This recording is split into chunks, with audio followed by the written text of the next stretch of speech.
graça e a paz de Jesus Cristo, meus amados. Posso ler a Bíblia para você? Continuamos a nossa jornada no livro de Jó. Jó capítulo 4, versículo 1 até o versículo 7 do capítulo 5, diz assim: Então respondeu Elifaz, o temanita, e disse: Se intentar alguém falar-te, enfadar-te-ás? Quem todavia poderá conter as palavras? Eis que tens ensinado a muitos e tens fortalecido as mãos fracas. As tuas palavras têm sustentado aos que tropeçam, e os joelhos vacilantes tens fortificado. Mas agora, em chegada a tua vez, tu te enfadas, sendo tu afligido, te perturbas. Porventura não é o teu temor de Deus aquilo em que confias, e a tua esperança a retidão dos teus caminhos? Lembra-te, acaso já apareceu algum inocente? E onde foram os retos destruídos? Segundo eu tenho visto, os que lavram a iniquidade e semeiam o mal, isso mesmo, eles cegam. Com o hálito de Deus perecem, e com o assopro de sua ira se consomem. Cessa o bramido do leão e a voz do leão feroz, e os dentes dos leãozinhos se quebram. Perece o leão, porque não há presa, e os filhos da leoa andam dispersos. Uma palavra se me disse em segredo, e os meus ouvidos perceberam em sussurro dela. Entre pensamentos de visões noturnas, quando profundo sono cai sobre os homens, sobrevieram-me o espanto e o tremor, e todos os meus ossos estremeceram. Então, um espírito passou por diante de mim, fez-me arrepiar os cabelos do meu corpo. Parou ele, mas não me discernia a aparência. Um vulto estava diante dos meus olhos. Houve silêncio e ouvi uma voz. Seria porventura o mortal justo diante de Deus? Seria acaso o homem impuro diante do seu Criador? Eis que Deus não confia nos seus servos, e os seus anjos atribuem imperfeições. Quanto mais aqueles que habitam em casa de barro, cujos fundamentos estão no pó e são esmagados como a traça, nascem de manhã e à tarde são destruídos, perecem para sempre, sem que disso se faça caso. Se lhes corta o fio da vida, morrem e não atingem a sabedoria. Chama agora, haverá alguém que te atenda? E para qual dos santos anjos te virás? Porque a ira do louco o destrói, e o zelo do tolo o mata. Bem vi eu o louco lançar raízes, mas logo declarei maldita a sua habitação. Seus filhos estão longe do socorro. São espezinhados as portas, e não há quem os livre. A sua messe, o faminto a devora, e até do meio dos espinhos o arrebata. E o intrigante abocanha os seus bens, porque a aflição não vem do pó, e não é da terra que brota o enfado, mas o homem nasce para o enfado, como as faíscas das brasas voam para cima. Amados, agora nós temos um discurso de Elifaz, o temita. Ele dá uma resposta àquilo que Jó havia dito no capítulo 3. Ele responde a Jó quanto às suas lamúrias, às suas lamentações. Ele é um dos seus amigos. E veja, nós vemos do 1 ao 4, que a abordagem que ele faz, versículo 1 ao 4, do capítulo de número 4, a abordagem que ele traz, parece começar de modo muito positivo, e até envolvida num tom amável, mas é apenas um pouco de mel preparado para lançar a amargura sobre Jó. Ele diz: se tentar alguém falar-te, enfadar-te-ás. Na verdade, ele estava dizendo: não se zangue, Jó. Em outros tempos, suas palavras foram de grande ajuda para muita gente. O nosso desejo é que essas palavras possam ajudá-lo agora. Ele fala: você consolou a muitos.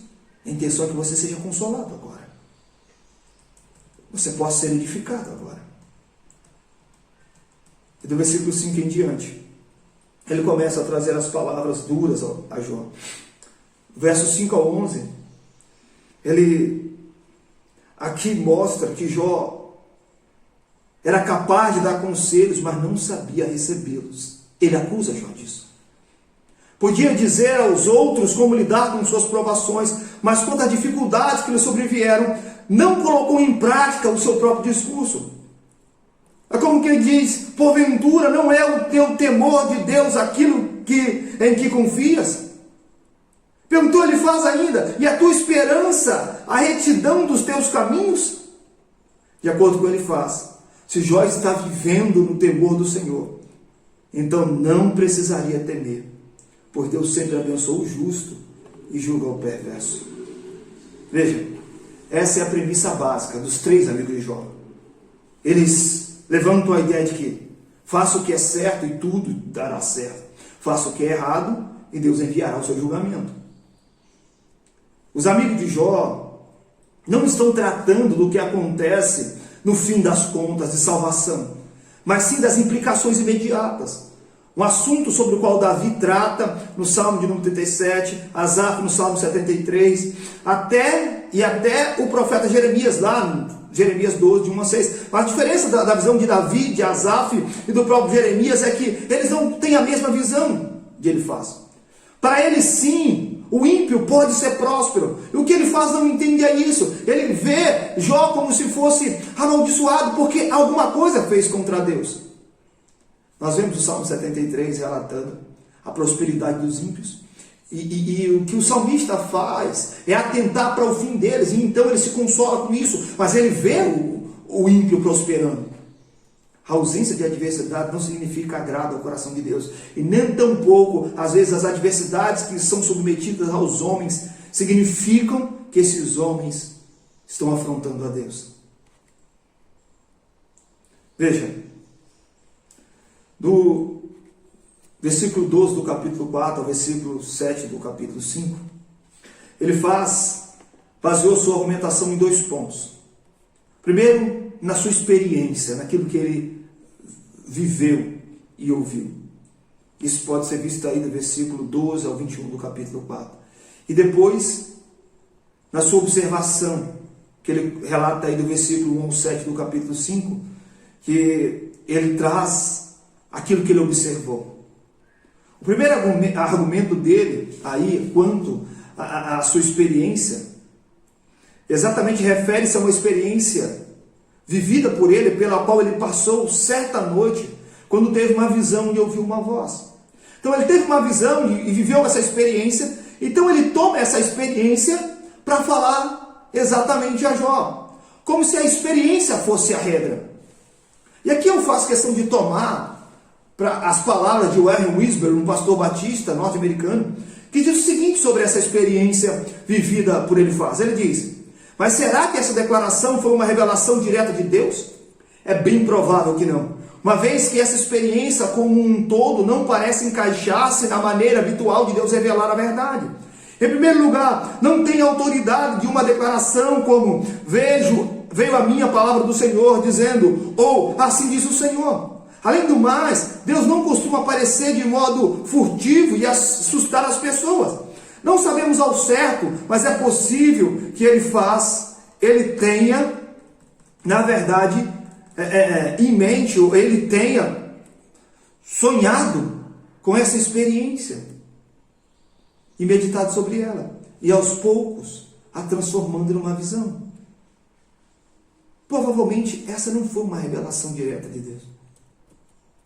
Ele baseou-se em uma experiência que teve, um sonho que obteve, para emitir uma sentença de verdade. Mas deixa eu dizer uma coisa, nós erramos muito quando pensamos que a verdade está nas nossas experiências. É muito comum as pessoas quererem que as experiências deem um tom da verdade. O tom da verdade é dado pelo próprio Deus em sua revelação, em sua palavra. As nossas experiências não são a verdade absoluta está em Deus, em sua revelação nas Escrituras. Então veja, irmãos, se você quer buscar orientação, apesar das experiências poder ter por parte do testemunho um ponto de edificação, mas o que realmente conduz a nossa vida não são as experiências, são a verdade de Deus em sua palavra.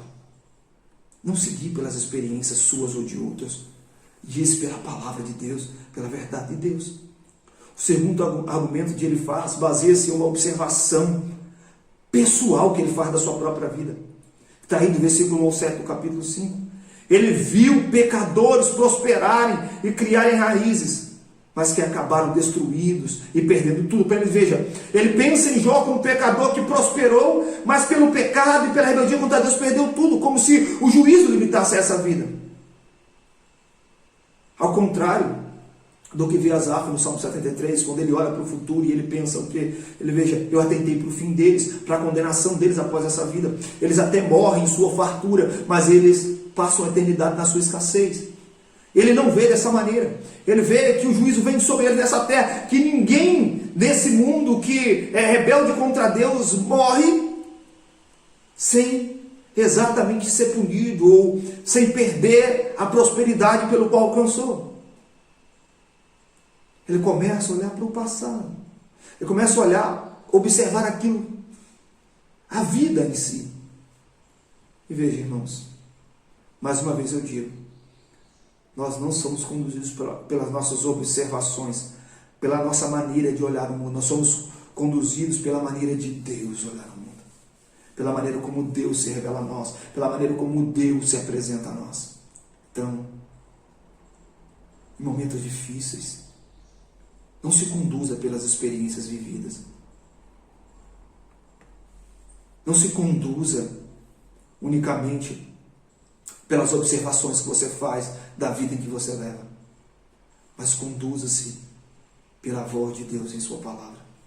Ele é a orientação verdadeira.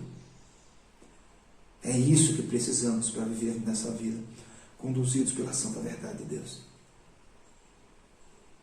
Que Jesus abençoe a sua vida, queridos. Que a graça do Senhor seja sobre você nesse dia. Não há valor que compre, pois é graça. Nem mérito meu me salvou pela graça. A ti toda a glória para sempre. Amém.